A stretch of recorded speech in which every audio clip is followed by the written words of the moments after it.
Halo, selamat sore. Jadi untuk di video kali ini saya akan menjelaskan bagaimana jika di saat ada pembelian.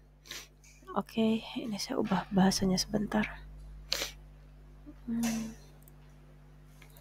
Oke, di saat ada pembelian, kita misalnya masukinnya dengan nominal ataupun jumlah stok yang tidak seharusnya ada. Nah, jadi kita contohkan aja dulu deh. Misalnya atas nama Aji, suppliernya mata uangnya rupiah, kita klik simpan.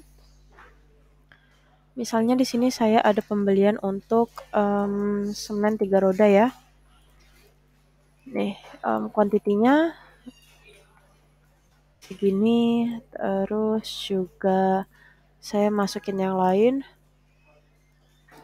Misalnya ini 15 dan sebagaimananya, banyak kayak gitu kan.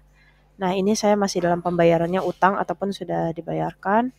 Ini untuk di case kali ini saya contohkan sebagai hutang dulu ya, berarti belum ada pembayaran sama sekali.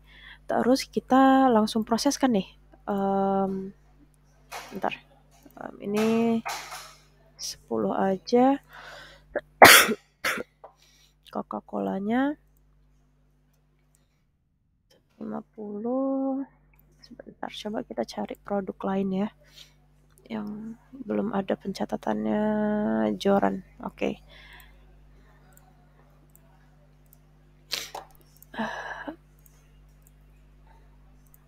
Oke. Sama kita ada tambah lagi nih produk namanya pancing Joran. Oke. Masukinnya 100. Contohnya ini ada 3 item ya. Nah, dari 3 item ini belum ada yang dibayarkan, namun saya jadi barang sudah sampai dulu, bayar di akhir. Terus ternyata barangnya sudah diterima nih. Kalau misal status diterima kan berarti dia nanti kita harus tambah dari sini ya untuk inventory-nya.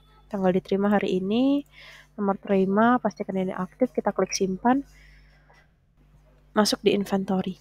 Ternyata untuk jarum pancing seharusnya bukan 100, namun 10 karena kelebihan. Jadi kita perbaiki di inventory ini gitu kan. Nah, terus nanti kita klik posting sekarang.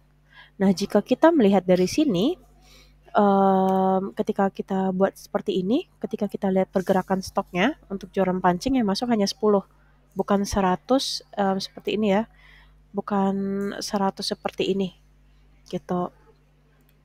Nah, namun beda nih, yang dibeli 100, kenapa yang diproseskan yang masuk di inventory 10 karena ada pengeditan kan.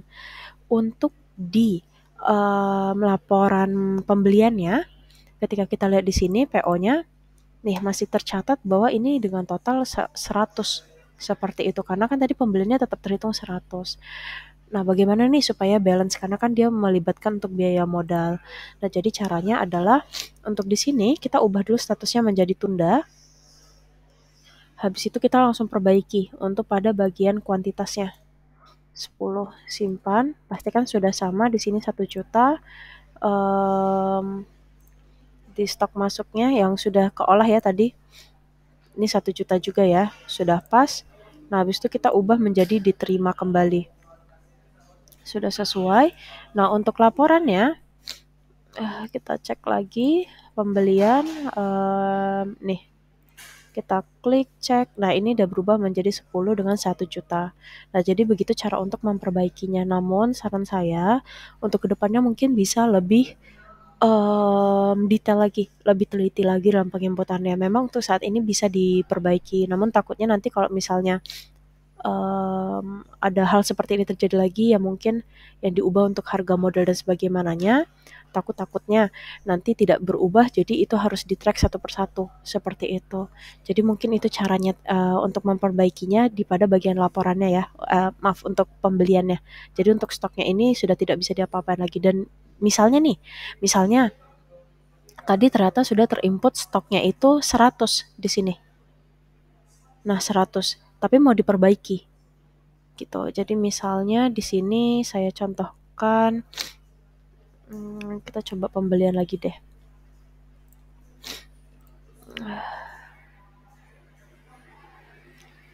Oke, contoh aja tadi yang ini kan misalnya 100 gitu kan.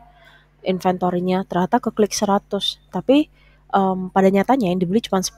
Jadi itu harus 2 kali perbaikan.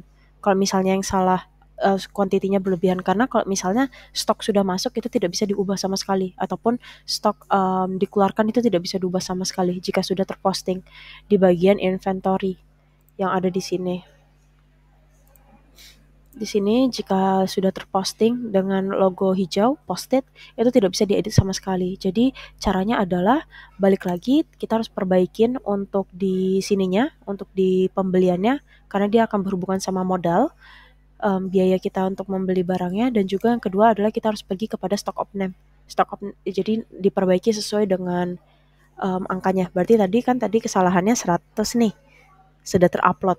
Nah, jadi kita harus ubahin dulu dari pembelian, diubah menjadi 10, habis itu nanti kita pergi kepada stock of name, kita masukin tadi untuk joran stok yang benarnya itu 10, supaya dia nanti bakal balance gitu. Jadi kalau misalnya diubah di sini aja stoknya dia tidak akan berubah, dan juga untuk yang sudah di info penerimaan di sini misalnya kita mau klik lagi nih, itu tidak akan bisa karena sudah dibuatkan dari pembelian ini. Jadi dia cuma sekali aja untuk stoknya. Jadi mungkin kedepannya bisa lebih berhati-hati aja ya, Kak.